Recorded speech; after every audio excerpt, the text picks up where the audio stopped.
and so forth.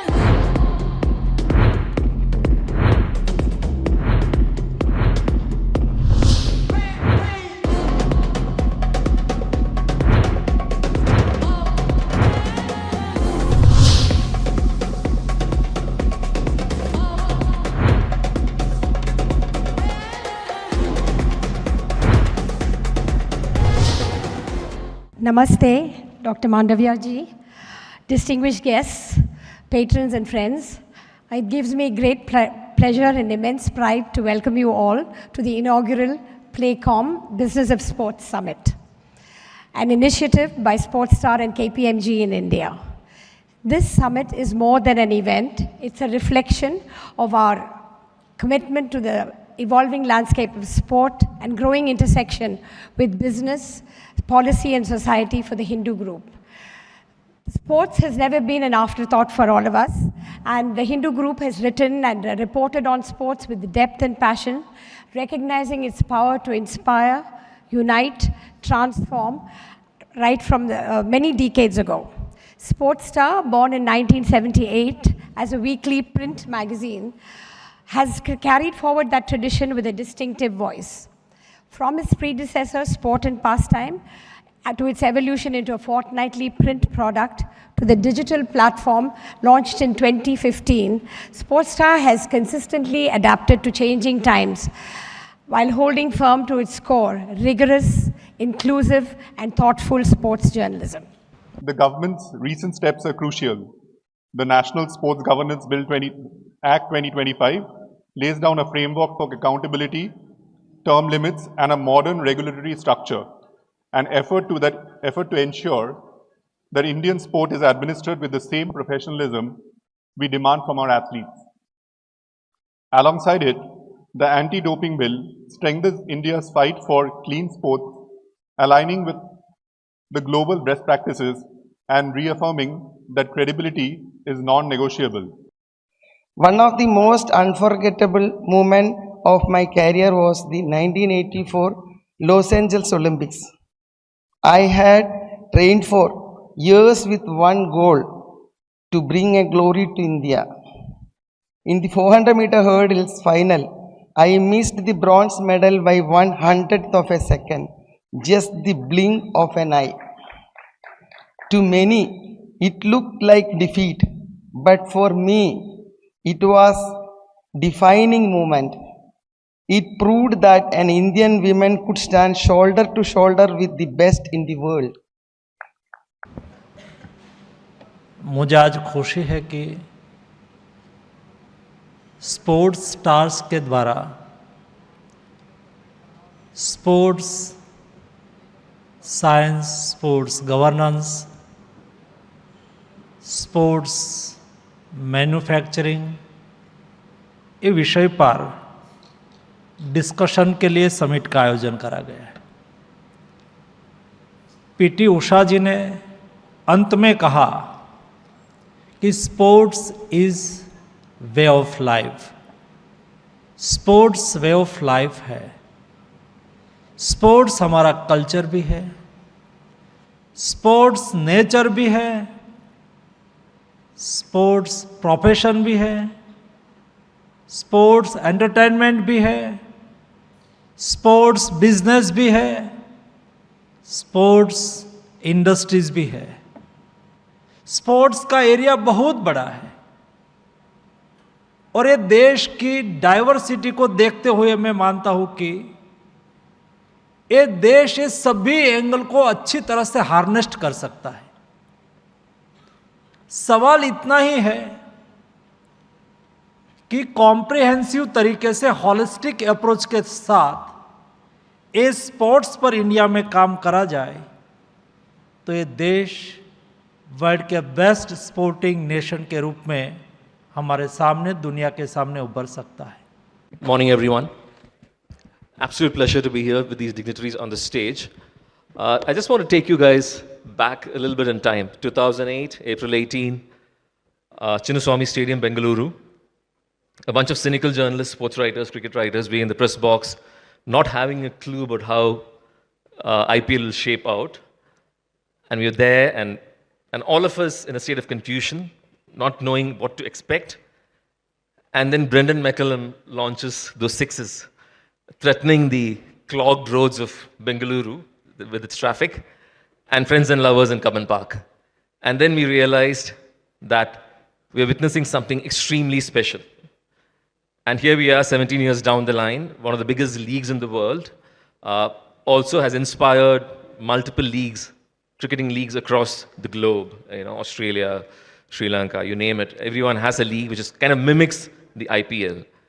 So first up, I would ask Arun about, at that point in time in history, 2008, did you expect the IPL to shape up the way it did? There has been no gap from Brian McCullum in the first inaugural game to Vaibhav Suryavanshi in the last edition, wherein a youngster at the age of 14, he's getting his first ball to play and he's hitting that ball for a six. So that continue is what has led to the success of IPL. And if we have to start with other leagues, it cannot be done on the drawing board. It has to be done on the sports field. Create a talent pool of all these sportsmen in the different faculties. Then we can think of having equally successful leagues in the other sports. Sportstar and Hindu are among the strongest supporters of Pro Kabaddi, and thank you so much for this. The opportunity and challenge will always be compared to the biggest league in town. And we are a strong second, but there is a stratospheric level above us. I think for us, we're obviously in a very different situation as the NBA, as an American league versus the domestic leagues here. And as you say, the NBA is niche. I don't think basketball is niche in India necessarily. Basketball is a very popular sport at the young youth school level. A lot of kids play it.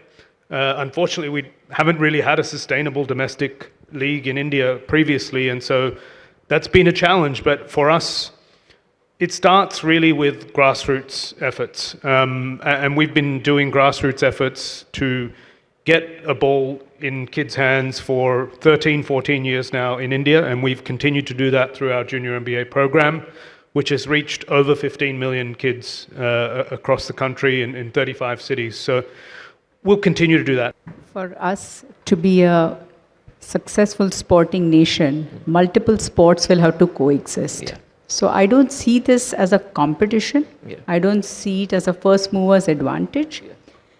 But I see the needle moving. Sorry, Mr. Dhumal, I know it is moving away from cricket, but all of us have to ensure that the new generation is involved in some sport or the other, be it cricket, be it football, kabaddi, table tennis, basketball, whatever, it doesn't matter. And that is the only way we will be able to create talent. Kunalji, my first question is to you. The National Sports Governance Bill introduces term limits, age caps, athlete and women representation, and of course the National Sports Tribunal. What are the core issues this act is designed to address? Thank you. I would like to draw the attention of the audience on the speech of Honourable Minister, that this bill is essential to address the complete ecosystem of sports. And when we see the issues which are plaguing the sports ecosystem, which hinges on the development of sports as a driver of economy, as a social change, is the good governance framework. This bill, and now it has become an act, is built upon the three core pillars: athlete centricism, good governance, and global alignment.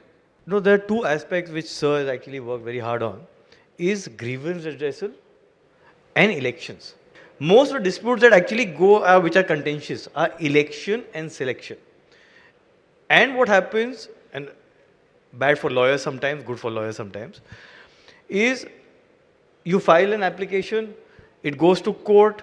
What happens is the judges are already overburdened. You get 5 minutes or 10 minutes to address an issue, which has so many layers and so many complications within it, the sporting eco rules, what exactly has happened. So a lot of times what happens is they go by an emotional mandate and they pass a decision. So we expect sports to be 50 billion by 2030.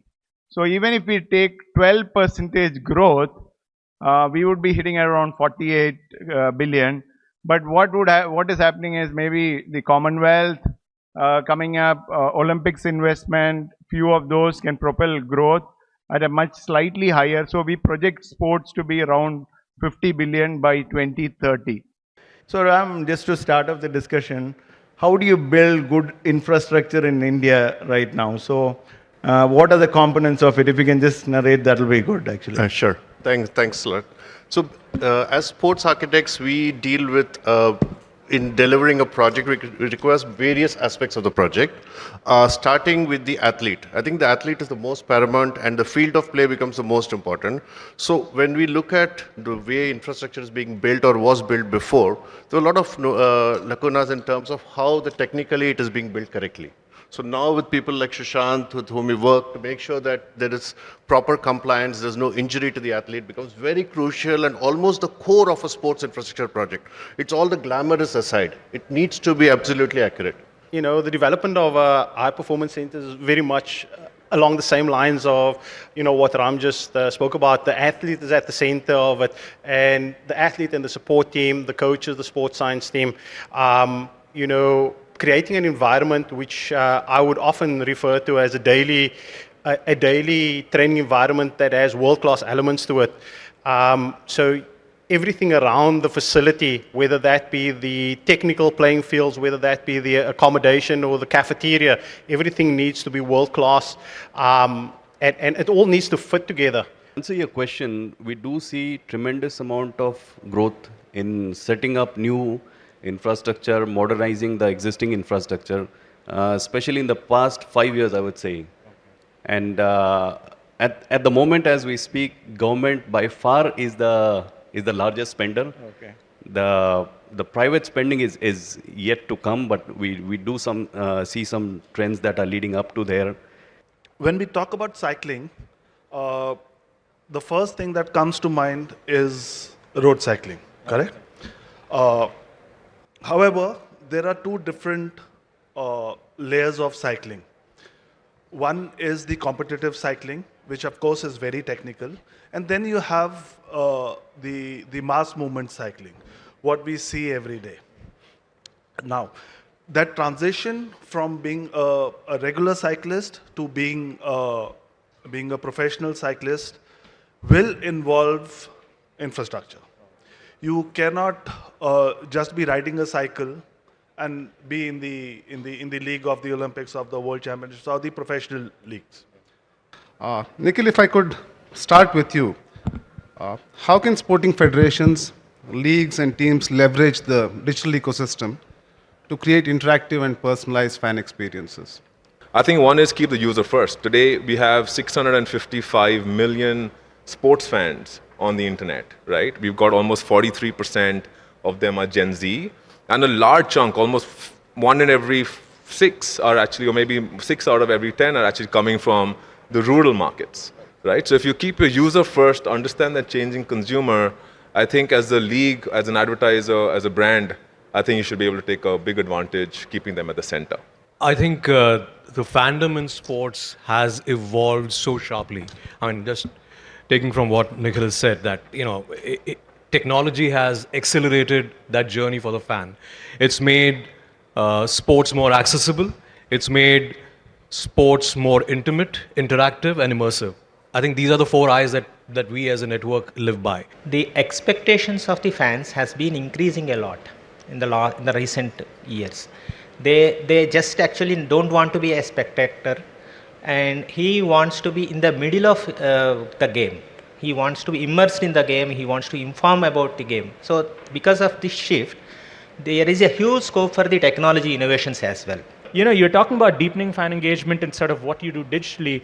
I mean, this is in hindsight like, you know, a story that maybe even Mumbai Indians would not have imagined when they commissioned like Making Cricket Fever, right? And I think this is part of the point, which is being able to really understand what aspects of the story you want to tell, what mediums you want to use and when, is where I think these, let's call them moments of discovery, can begin for fans who may be there anywhere in the world.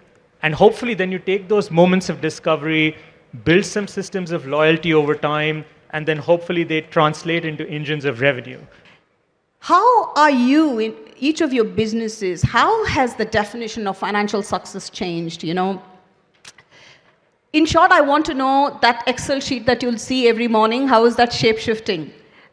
You know, what new surprises is it thrown to you in the last 5 years, and what are you going to see in the next 5? I'm happy to start with you, Divyanshu, if that's all right. Here, sport needs to be looked at purely from a business perspective. What is the ROI? How does the P&L look? What are our EBITDAs? Are we growing? What is the kind of growth that we are seeing? And it is very, very important, I think, for the growth of the sport industry right now where we are in India, that we start looking at sport as a serious business. So you broadly look at sports, you have investment coming from CSR-led initiatives. You have investment coming from branding and sponsorship. Then there are business initiative and then athlete endorsement. If you look at any property that we evaluate is financial discipline. That's I think, the core of any investment that we'll look at, because ultimately it's a business and it has to make business sense. So yeah, that's the core mantra. This is again going back to what is the bottom line for any sort of investment, for any sort of property, is the impact that it creates, right? Impact that it creates not just in terms of winning, success on the field, but also in terms of the kind of fan base that it creates, the kind of scale that it has. That's what brands are really looking for, and therefore it redefines what ROI or an ROCE on the capital for any sport investment is. Sports is a high capital intensive business, and coming from a group where we work with businesses like port, power, cement, you know, this kind of businesses, you keep on investing at least for a decade, few decades, and after that it starts giving you results. And what Divyanshu said, you know, that as the country we are currently at a juncture that we are trying to replicate of a success of a particular sport to anything and everything. I think that is something is a problem. Otherwise, at a country level, financial discipline and then the success, ROI will come. ROI may differ for all of us, maybe at a corporate level. किसी ने नहीं सोचा था कि women's hockey team सिर्फ अपने second Olympics में जाके सबसे बड़े teams को हराएंगे और quarter finals पहुंचेंगे, उसके बाद medal round पहुंचेंगे और they finished 4th. उसके बाद जो हुआ देश में, I think everyone felt the heartbreak. Prime Minister, of course, you know, called you all and spoke to you people. And we had people from every walks of life reach out, extend their support, wanted to financially also support the team. Can you take us back to that moment, how crucial that was for women's hockey? I think वहाँ तक पहुँचने की journey बहुत लंबी थी, because अगर आप मेरे से पूछोगे, मैंने अपना जो डेब्यू था नेशनल टीम में एट द एज ऑफ 14 2008 में किया था, जहाँ पे मेरा फर्स्ट टूर्नामेंट भी इंडिया के लिए ओलंपिक क्वालिफायर था. फाइनली 2016 रियो ओलंपिक्स में हमारी टीम ने first time in Olympic games हमने क्वालिफाई किया. हमने 12 टीम्स में जो 12 फिनिश किया. So that was not really a great Olympics. But India में आने के बाद जब हमने देखा, मैंने पहली बार देखा कि पूरी कंट्री लाइक वीमेंस हॉकी के मैचेस सुबह 6 बजे उठ के देख रही थी आफ्टर क्वार्टर फाइनल्स ना. So that was the change हमने वुमेंस हॉकी में देखा, जो इतने सालों में मैंने कभी नहीं देखा था कि लोग क्रिकेट को छोड़ के 6 बजे वुमेंस हॉकी के मैचेस देख रहे हैं. हाँ, बहुत मुश्किल होते हैं कि चैम्पियनशिप से ओलंपिक तक पहुंचना, और सबसे अच्छी बात भी होती है कि ओलंपिक में पार्टिसिपेट करना, ये हमारे लिए बहुत बड़ी बात होते हैं. तो इससे कि और ज़्यादा हमको ऐसा सोचते हैं कि हाँ मैंने ओलंपिक में पार्टिसिपेट किया है, तो हमको ऐसा लगता है कि मुझे इंडिया के लिए मेडल देने हैं। वोट होट में आते हैं कि मुझे कुछ भी करके इंडिया के लिए मेडल देना है, पर कभी कभी ऐसा होता है ना कि ऊपर से मैं एथलीट, वुमेन एथलीट हूँ, तो बहुत सारी चीज़ों में हमको फाइट करना पड़ता है। But our breakthrough here is the 2008 Olympics, wherein India got the first gold with Abhinav Bindra. Then there was Vijender's medal. Vijender became the poster boy because of the good looks, personality, and he was walking the ramps and doing a lot of ads himself that time. And it was Sushil Kumar. All three of them saw brand engagements, from Samsung to Pepsi to Bajaj Allianz to Eicher tractor was being endorsed by Sushil Kumar. So I think that was a breakthrough. That was a start point for Olympic stars to come up, and the brand world out there, the corporates, the sponsors came forward. Consistency की बात करें तो जब Tokyo ख़त्म हो गया तो उसके बाद में जब खुद को एज ए पैरालंपिक चैंपियन जब शीशे में देखने लगे, और जो रिस्पॉन्सिबिलिटीज़ उसके बाद में फील हुई कि हाँ अभी एक बार तो आ गया, बट उसको रिपीट भी करना है बार बार, ताकि जो लोग मेरे से उम्मीद लगा रहे हैं वो मेरे को उनकी उम्मीदों पे खरा उतरना है. What is this driver behind all this investment in sports? I think there is two things. One, typically you want to get more people to play the game. Health is a different one. In fact, I always say that if you get the sports budget high, the healthcare budgets can go down. So that is one. Second is, if you look at from a viewpoint of medals, like Olympics, Asian Games. So what is the motivation behind this? And it's a fascinating journey, but if you can add on that, it'll be good. Tamil Nadu is by far the biggest achiever. In a sense, we send one player for squash in Asian Games, that person comes with gold. We also send a team where each one gets a gold, but India gets only one gold. So the number of golds and silvers which we are able to contribute to our national kitty has been very high. And this has happened because there's a scheme called Olympic Quest, which was initiated by the government. For me, athlete, engagement and, managing an athlete is always the first priority, because that's our bread and butter. Unless you cater to an athlete, you don't win. You can have great stadia, you can have great sponsorship, you can have great finances, but you have to listen to what an athlete really needs and caters for. So athlete management, obviously, and finances. But one thing what I've learned in the last 2 years, is you don't need big finances, to bring change in the sector. You need targeted financing. You should know where you should put your rupee in, to ensure, great return on investment. So I would like to understand, how did you actually bring Stack to where you are right now?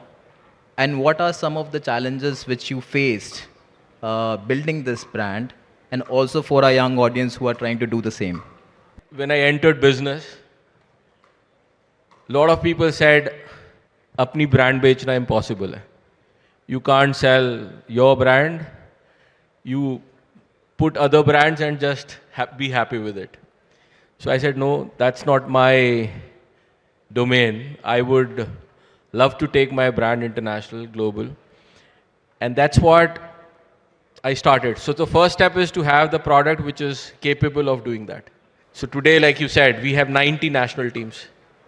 We have the largest share in the world of national teams in table tennis. And in no other sport, any other brand, nor Nike, Adidas or Puma, nobody has crossed ever 50 national teams in any sport.